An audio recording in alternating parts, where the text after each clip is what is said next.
Revenge with Karen. You're Jennifer, right? The one who used to run training? That's what the new hire asked me as I was digging printer toner out of a cardboard box at 7:42 a.m. on a Tuesday. Not Director Jennifer. Not even Miss Lang. Just used to. Like I was some faded department store Santa nobody warned him about. I smiled. Still do, depending on who you ask. He chuckled, awkward, like I was telling a joke. I wasn't. 12 years. That's how long I'd been building this company's spine, hiring protocols, onboarding systems, training ladders. Hell, I wrote the damn employee handbook before HR knew what an org chart was. And now I was squatting next to a supply cabinet, getting mistaken for the help. Welcome to People Development, also known as the department no one remembers until morale craters or a lawsuit shows up. Don't get me wrong, I didn't need applause. Never did. Watching execs I trained promote each other over drinks at faux authentic whiskey bars while I got birthday cupcakes in the break room. That's a specific flavor of humility. And yet I stayed.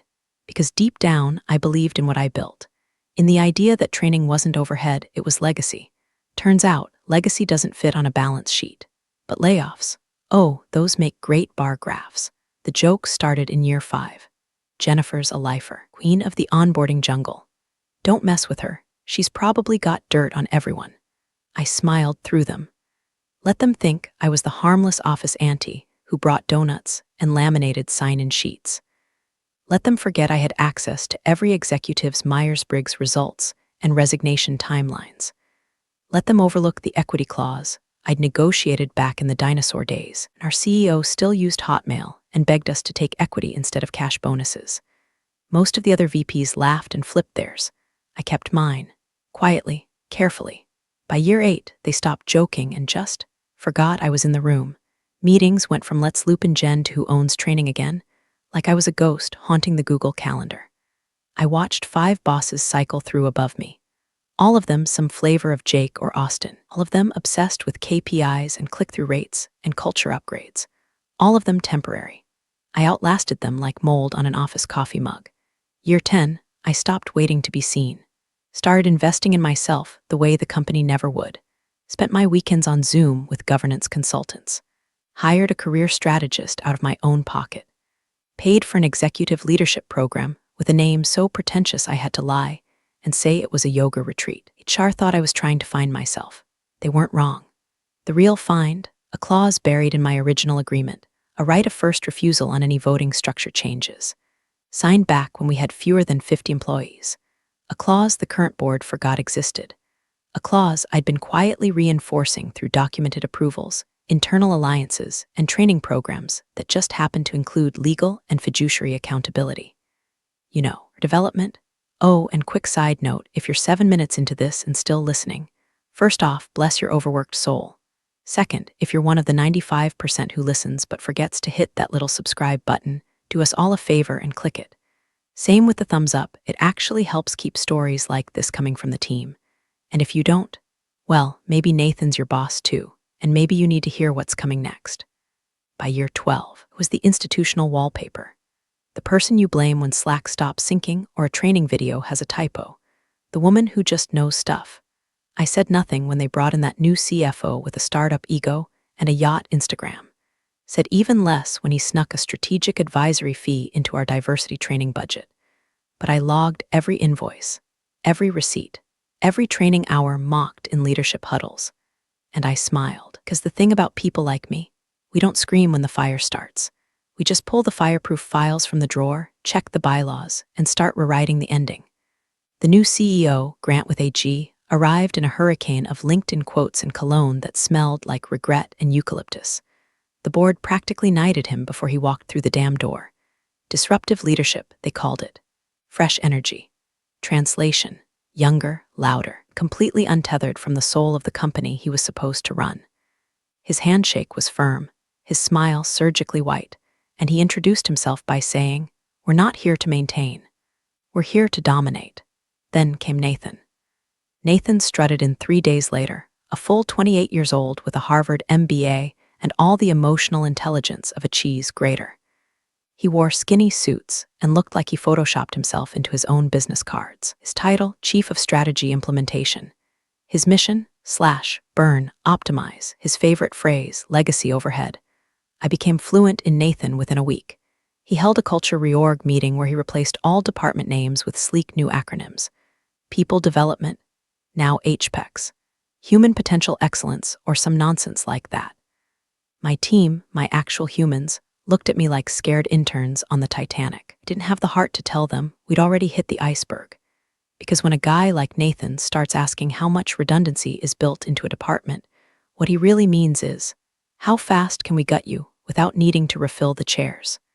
2 weeks later, my calendar went from standing meetings with department heads to syncs with interns. My budget requests went unanswered.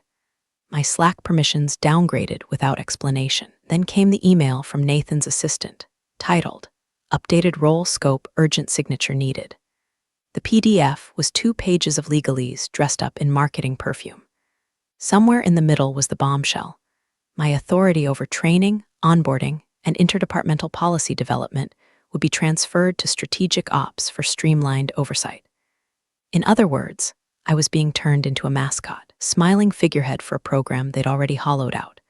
I read the document twice, laughed once, then forwarded it to a lawyer I knew on retainer. She responded with one line, "Don't sign, not yet." Behind closed doors, Nathan turned colder by the day. In meetings, he'd interrupt me mid-sentence with, "Let's keep this future-facing." If I mentioned past outcomes, he'd say, "We're not a museum." He once leaned across the table during a quarterly review and said, "Brilliant at creating systems, Jennifer. But systems get stale. We need lean energy now." I smiled and sipped my tea. Good thing I know how to compost dead weight. He didn't laugh. He never got my jokes. The team I'd mentored for years was scattered overnight. One transferred to a product role for cross-functional development. Another was invited to take a lateral move into supply chain. One was just gone, like he evaporated in the break room. I wasn't even told until I saw his mug still sitting in the dishwasher a week later. The final straw? They moved my desk, not just figuratively, literally. My corner office, glass walls, the one with the fake fern I'd kept alive for a decade, was reassigned to a new consultant named Petra, who specialized in ROI accountability. I was given a workstation near the communal printer. No door, no fern, just toner fumes and a view of the hallway where Nathan marched past daily like a hall monitor in a prestige TV drama. He stopped once, leaned on my desk, and said, "Hope you're not too attached to titles. We're all fluid now." I looked up and said, "I've never needed a title to do damage, Nathan." He grinned like I was flirting. That's when it shifted. The confusion, gone. The hurt, hardened. What replaced it was a dull, deliberate suspicion. I'd seen boys like this before. They think office politics is chess, but they play like toddlers, flipping the board when they lose. What they don't realize is I built this board. I know which tiles are glued down and which ones trigger the trapdoor. I didn't raise my voice, didn't cry in the parking lot.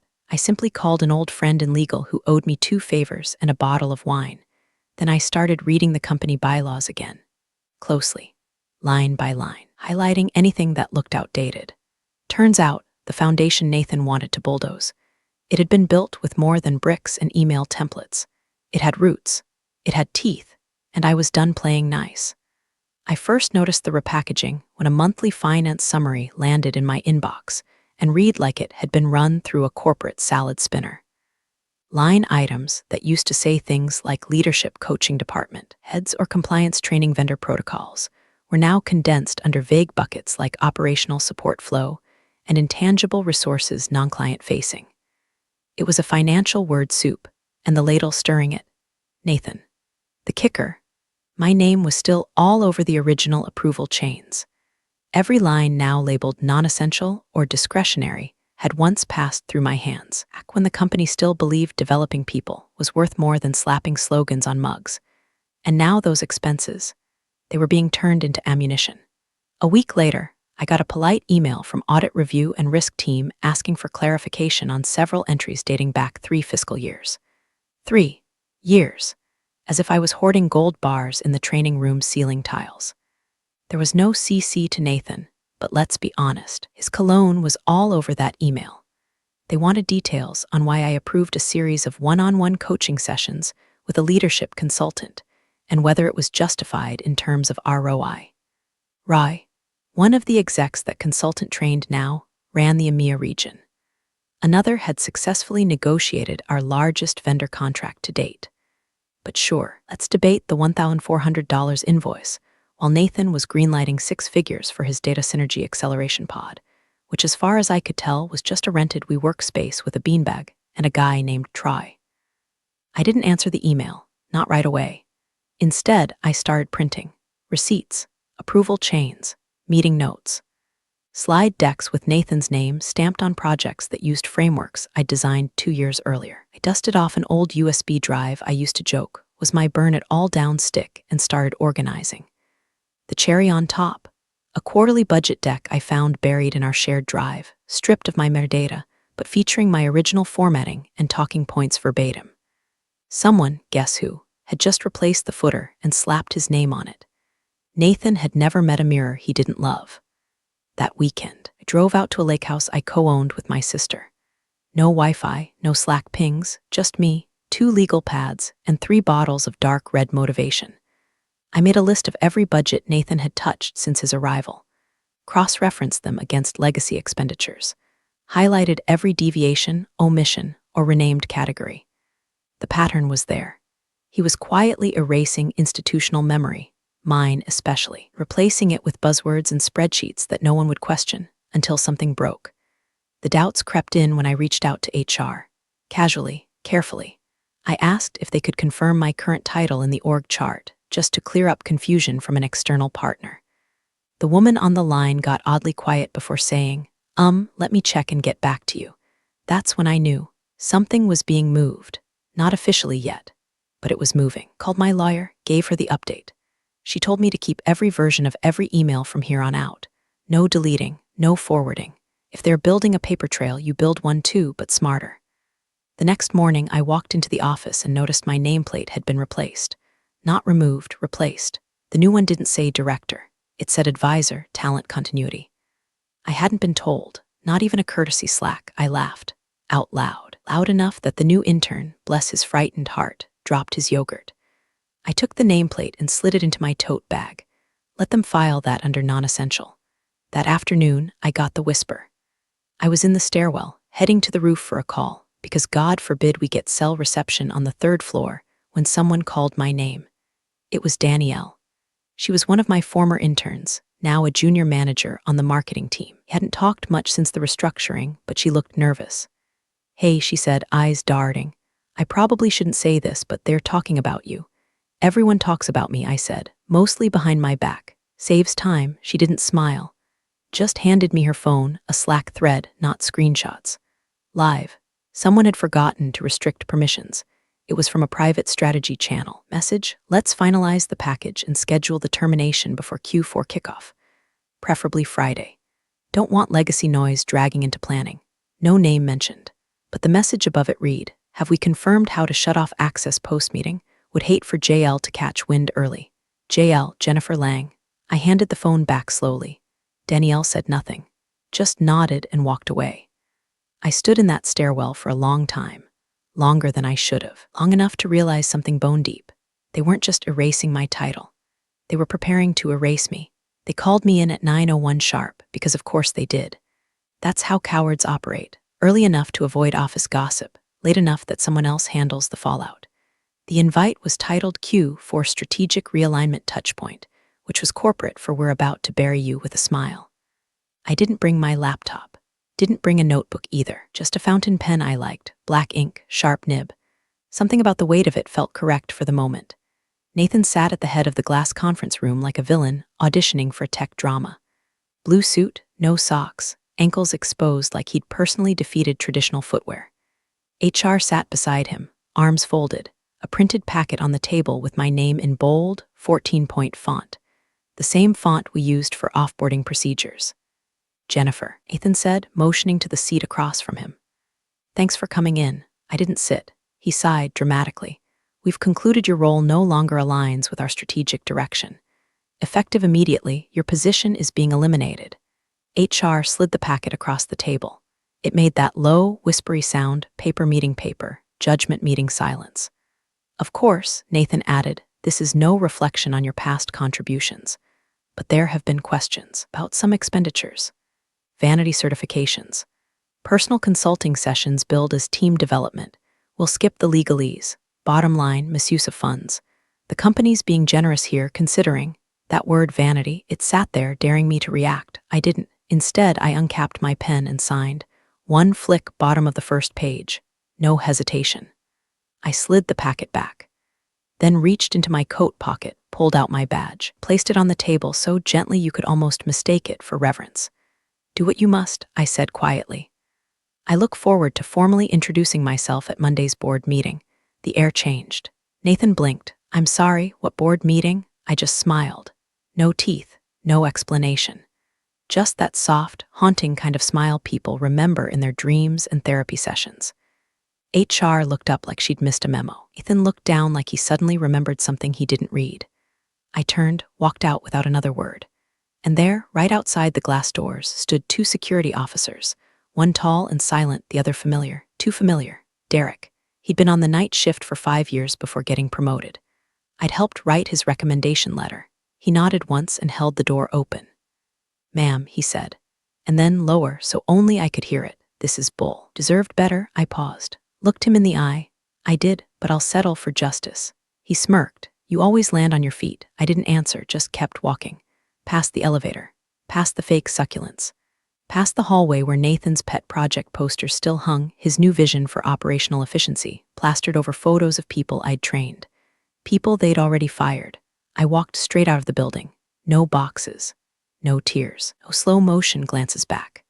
Outside, the autumn air bit through my coat like a dare. I inhaled deep. There's a particular kind of cold that wakes you up. Not in your bones, in your blood. It's the chill of war drums, of overdue retribution humming beneath your ribs. I didn't go home. Not yet. I went straight to a cafe across town. Sat in the same booth I'd met the board chair in 6 months earlier. The booth where we'd reviewed company bylaws line by line, preparing for a day just like this. I opened my leather folio. Inside were 3 things: a signed notarized voting proxy, a shareholder motion drafted by counsel, and a schedule for Monday's board meeting. I ordered coffee, black. Then I texted the chair, all set, let's make it clean. He replied within 60 seconds, see you Monday, interim CEO. I took a long sip. My smile returned. This time, it reached my eyes. By the time I got home Friday night, shock had worn off like cheap perfume in rain. I didn't cry. I didn't scream. I didn't even take off my shoes right away. I walked straight to my home office, flicked on the lamp, and stared at the locked drawer that had waited for this moment longer than Nathan had probably been shaving. The key was in my wallet, taped behind an expired Panera gift card. I pulled it out, hands steady, slid it into the lock, and twisted. The drawer opened with a soft metallic sigh, like it had something to confess. Inside were 6 file folders. The first was labeled Voting Rights Legacy Clause.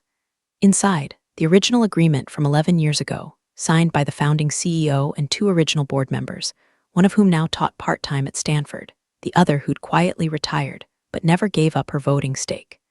That clause, it granted me the right to amend and co-sign governance policies in lieu of cash bonuses. No expiration, no exceptions, no NDA. They'd forgotten it existed. I never did.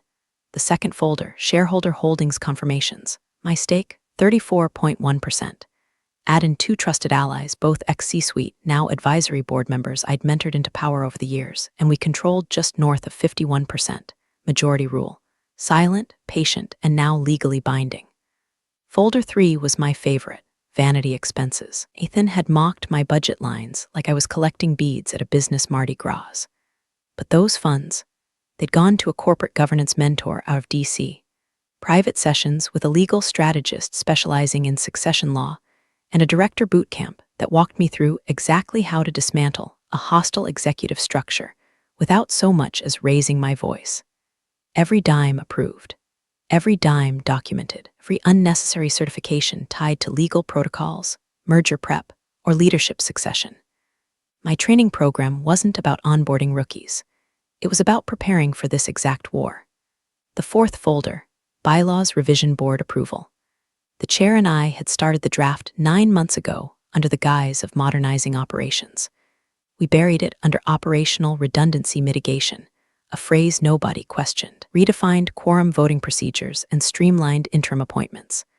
And most importantly, it shifted the power of executive oversight to any shareholder majority coalition, should one arise in response to leadership misalignment. Guess what? One just had. Folder 5, Monday Board MTG, Agenda, drafted, signed, filed. I wasn't just attending. I was on the docket. Line 2 read, Ownership Clause Invocation presented by J. Lang, equity partner. That meant I had the right to call a vote, on anything, including a motion of no confidence. And the last folder, it was blank, empty, but for one sticky note, Phase 2, I smiled. Then I closed the drawer. Saturday morning, I was up at 5. Drank coffee on the back porch while the sun crawled up over the edge of the yard like it was still thinking about showing up. I reread every contract, reprinted backup copies. Took them to be notarized again, just because I could. I even wore the same blouse I wore the day the founder offered me that original equity contract, navy blue, little gold stitching around the cuffs. Sentimental, maybe, but I wanted to remind the universe I didn't forget who I was. I went through the digital archives too, compiled a neat little folder of Nathan's greatest hits, every unauthorized spend, every third-party consultant who shared a surname with one of his college buddies, every instance of his restructuring plans being copy-pasted from some Forbes think piece he probably didn't read past the headline.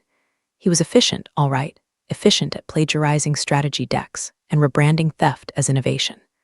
By Sunday evening, my phone buzzed. A message from the chair, we've confirmed your slot on the agenda. Majority coalition is aligned. Legals prepared for disclosures if necessary. See you at 9 a.m. No exclamation marks. No small talk. Perfect. I laid out my outfit like a general prepping for inspection. Dark suit, tailored. No pin, no badge, no company-issued lanyard. Just presence. I'd spent 12 years being the foundation. On Monday, I was walking through that door not as a disgraced employee, but as a co-owner. And I wasn't bringing vengeance. I was bringing structure, stability, and if need be, scorched policy written in corporate fire. Monday morning, office buzzed like a hornet's nest with caffeine jitters. Someone had set out muffins in the boardroom. Blueberry, warm, the kind of subtle manipulation Nathan thought was leadership. The board was already seated by 8:55, all smiles and shoulder claps. The CFO chatted with the chair about golf swings. Petra, the consultant currently occupying what used to be my office, adjusted her blazer every 6 seconds and kept nodding at nothing. Nathan stood by the digital projector like he'd just cured debt and invented synergy in the same weekend. Q3 was explosive, he began, voice slick with confidence. Net growth up 9.2%, churn down 3.4%, and we've restructured our internal training architecture for leaner efficiency. Departmental overhead is down 40%. He didn't say my name. He didn't have to. I was the overhead. Looking ahead to Q4, building momentum. New hires in the pipeline, vendor negotiations progressing ahead of target. And before we continue, the chair interrupted, slow and firm, his voice slicing through the room like a cold breeze through a cracked window. There's one matter we'll address first. Nathan blinked. Okay. What item? The chair didn't answer. Instead, he turned his head slightly toward the side door. And I walked in. No name badge. No company lanyard. Just that navy suit, high heels clicking like punctuation, and a black folio in my hand. 3 board members straightened in their seats. Petra's jaw dropped, then reset. Nathan didn't turn fully to face me. He pivoted just enough to register my presence without admitting it unsettled him. Jennifer, he said, this is unexpected. Not for everyone, I replied, stepping to the table, laying my folio down like a dealer revealing the hand she's been sitting on for 12 years. Good morning. The chair didn't introduce me. He didn't have to. He simply cleared his throat again and said, per Procedural Update Section 12C, effective as of today, any equity partner holding a qualifying voting block may present a motion at the opening of session. Nathan opened his mouth to speak, closed it. I caught the micro-expression. Moment his brain started flipping through every email he didn't read thoroughly, every clause he skimmed, every optional meeting invite from legal he declined. I continued, per that clause, and as recognized equity partner, I'll be exercising that right. Motion for immediate review of departmental restructuring outcomes, budget reallocations, and executive consulting approvals in Q2 and Q3. The legal counsel, older woman named Bridget, who once told me she'd never seen a more efficient contract archive than mine, nodded without blinking. Confirmed. Motion is within rights and procedures. Nathan gave a smile I'd seen on toddlers who just pooped their pants but didn't want to admit it. With respect, he said, forcing a chuckle, I don't think we need to rehash ancient spending. We've moved forward. We're streamlined. Efficient. The chair folded his hands. Efficiency without compliance is a liability. Let's continue. Nathan sat down, not because he wanted to, but because he finally understood he wasn't standing at the head of this table anymore. I opened my folio. Inside were annotated copies of budget approvals, training session outcomes, board-ratified expense policies, all signed, all dated, all legal. I didn't gloat, simply handed out the documents like I'd done 100 times in 100 rooms, calm, direct, precise. Nathan looked over one of the pages. His smile faltered. His eyes scanned for a lifeboat. And then I saw it the moment he finally got it. The realization that this wasn't a comeback. I'd never left. I hadn't been shuffled out. I'd been moving sideways, underneath, quietly reshaping the foundation he thought he stood on. And as of 9:07 a.m., bylaws I co-wrote were no longer suggestions. They were the rules. He coughed once, glanced at Petra, who suddenly found something fascinating about her thumbnail, and leaned back just an inch too far in his chair. My hand stayed steady on the table. The chair looked down the row. Motion accepted, he said.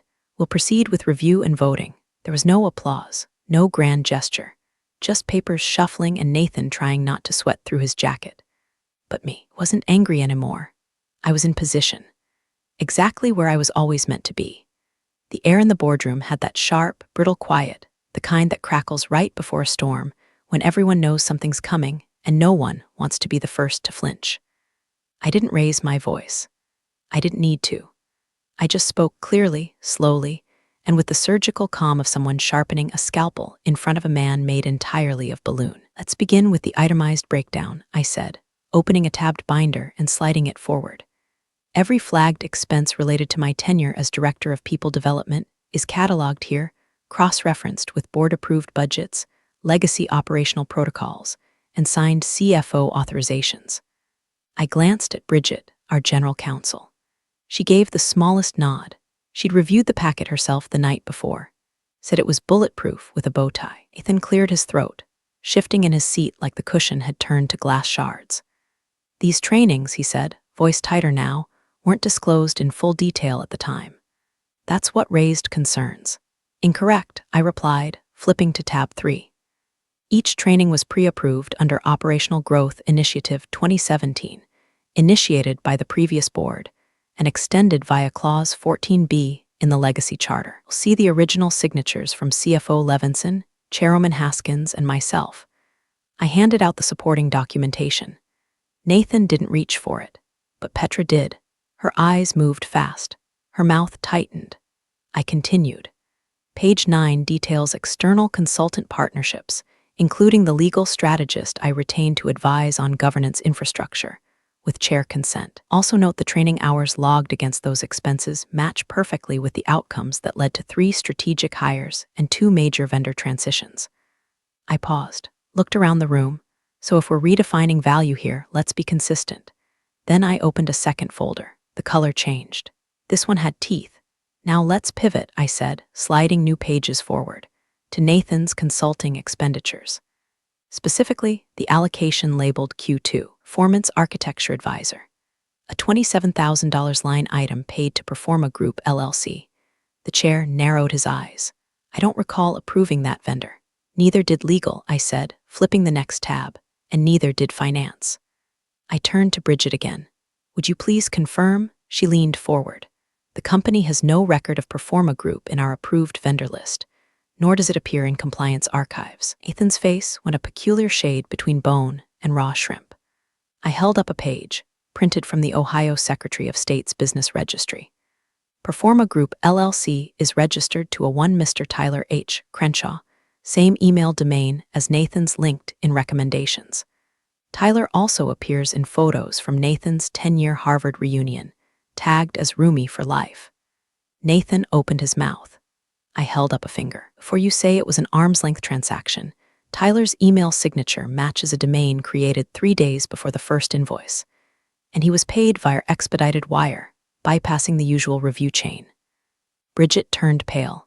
HR shifted, one of them whispering something into their iPad mic.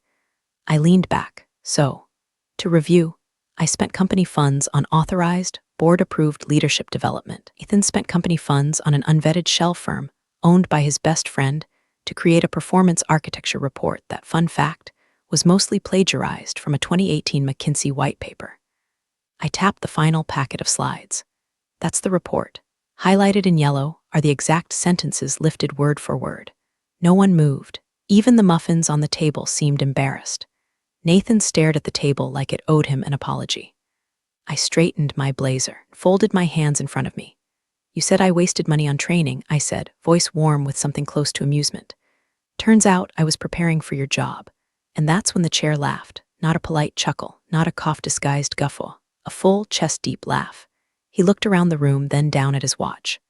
Well then, he said, still smiling, shall we move to motion? Nathan tried to speak, but the room had already moved past him.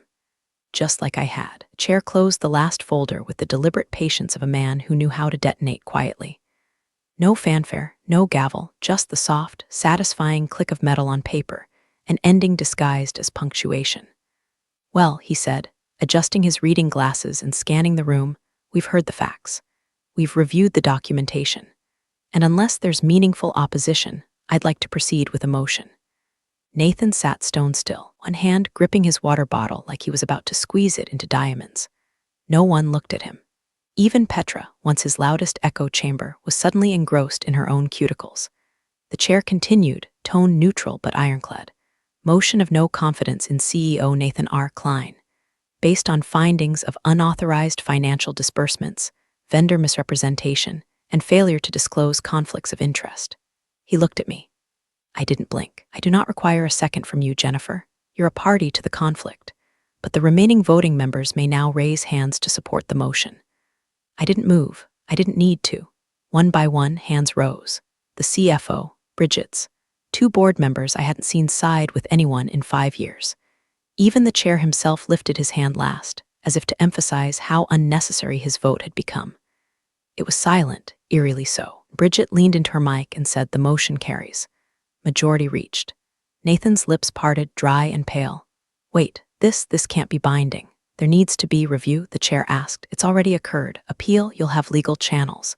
But today, as of this vote, you are no longer CEO of this company. Nathan stood slowly as if fighting gravity. I have projects in motion. Initiatives pending. We're about to enter Q4 and we'll survive it. Chair replied calmly. It's a company, not a cult. A few suppressed chuckles passed like ghosts through the room. Nathan turned toward me, not quite with rage, not quite with disbelief. Just that hollow look of a man who'd finally realized he was never the smartest person in the building. I said nothing, didn't smirk, didn't gloat. Just held eye contact long enough to ensure he'd carry the memory. He looked to HR. They looked away. He looked to Petra. She looked at the floor. He looked to the door. And then he walked. No badge to turn in. No cardboard box of personal items. Just a man in an expensive suit walking out like a forgotten punchline no one ever laughed at. The room stayed quiet for several heartbeats after he left. Then the chair cleared his throat. Per revised bylaws, we are obligated to appoint an interim CEO within 48 hours of a vacancy. He turned to the board. Suggestions. Bridget spoke first. We need someone with internal structural knowledge. Someone with compliance experience, long-term stakeholder relationships, and a proven track record of damage control. The CFO nodded. Someone who knows the skeletons and where the exit plans are buried. The chair folded his hands, thoughtful. Indeed, no one said my name. They didn't need to. The chair turned to me, smile faint but undeniable. Jennifer, he said, would you be willing to serve as interim CEO while we formalize the transition? I didn't answer. Not yet, because the victory wasn't in being asked. It was in knowing I didn't have to ask them. The chair leaned back in his seat, folded his hands, and looked straight at me, not as a subordinate, not as some legacy fixture of the company, but as an equal. A peer. A partner in command. Effective immediately, he said with full clarity, Jennifer Lang will step in as interim chief executive officer while the board evaluates permanent options. Her equity position, tenure, and demonstrated leadership more than qualify her under the new bylaws. Unless there are objections, no one spoke. I didn't smile. I didn't need to. That silence, it wasn't awkward. It was reverent. The kind of hush that settles when something long overdue finally clicks into place. Then, some punchline that missed its cue by 5 minutes, Nathan burst back through the glass door, voice trembling with just enough desperation to be satisfying. You can't do this. You can't just, this isn't how things work. He pointed at me like a man trying to stop a train with a post-it note. I built Q3. I cleaned her mess. You all saw the reports. The chair didn't turn. You can address any formal concerns through counsel. But this meeting is concluded. Nathan looked around, expecting anyone to back him. But they were already gathering their folders, avoiding eye contact like coworkers after a failed office karaoke. You people are making a mistake, he said, flailing now. She's emotional. She's bitter. She's not a visionary. I stood slowly, gathered my documents into one clean, neat stack. Then I finally turned to him. Security is waiting. It wasn't a threat. It was a courtesy. Looked over his shoulder. Sure enough, Derek stood just outside the door, arms crossed. Not aggressive, just present. Nathan muttered something under his breath. Something that started with "this isn't over" but ended in nothing. Just walked out for the second and final time, suit rumpled, legacy in shambles. I waited until the boardroom cleared, until the chairs were empty, the coffee cups abandoned, and the faux confidence scent of his cologne had finally faded from the air. I walked down the hallway, past the frosted glass doors I used to avoid, past Petra's confused little desk, past the hallway where I once stood invisible while execs handed each other promotions like Halloween candy. I stopped at the door that used to be mine. No, his, now mine again. I slid in the key card. The reader blinked green. The door unlocked with a soft, obedient click. The office was untouched. His coffee cup still on the desk, half-scribbled notepad filled with buzzwords. Leverage, traction, gamify. All the empty jargon in the world couldn't save a man from forgetting who built the road beneath him. I sat down, not collapsed, not eased, sat deliberate, centered. I opened the bottom drawer. Inside was a red file folder, one I'd kept hidden behind a stack of old onboarding guides. Its label in fine black print, Succession Plan Phase 2. I placed it gently on the desk, smoothed the cover, because this was never about revenge. It was about restoration. And as I flipped it open, I whispered just loud enough for the room to hear. And just like you said, I was eliminated. From under you, not from above you. You're the real stars of the corporate jungle. Thanks for watching. Hit subscribe, or I'll flick the switch on your old cubicle memories.